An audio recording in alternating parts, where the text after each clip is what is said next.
Carl. I am Melody Andoy. I am the last reporter and my topic was all about review problems. So, Herman Company acquired an asset at a cost of $46,600. It had an estimated life of 10 years. Annual after-tax cash benefits are estimated at $10,000 at the end of each year.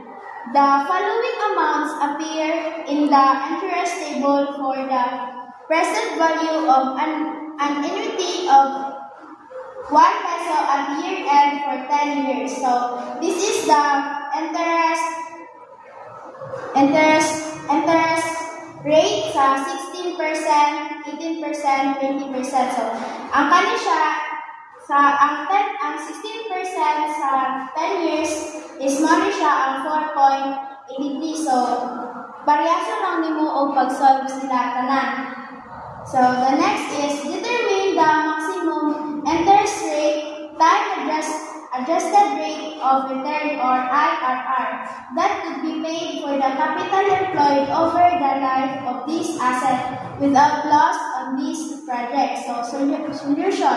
Step 1, determine the present value factor. So, mali siya ang solution niya sa problem dito sa taas. The present value factor is ang 46,600, i-divide lang mo na siya sa 10,000. Then, ang iyang answer is 4.66. So, ang kanang 4.66 is more na siya ang mga present value factor na makuha nyo sa iyang time adjusted rate of return. Sa step 2, determine the exact true rate of return by interpolation since 4.66 is between 16% and 18%.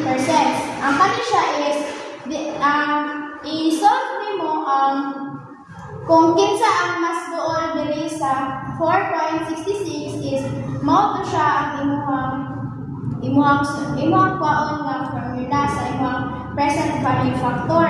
So kani siya ang 16%, so more na siya ang 4.83. Then ang sa 18% is 4.49. So,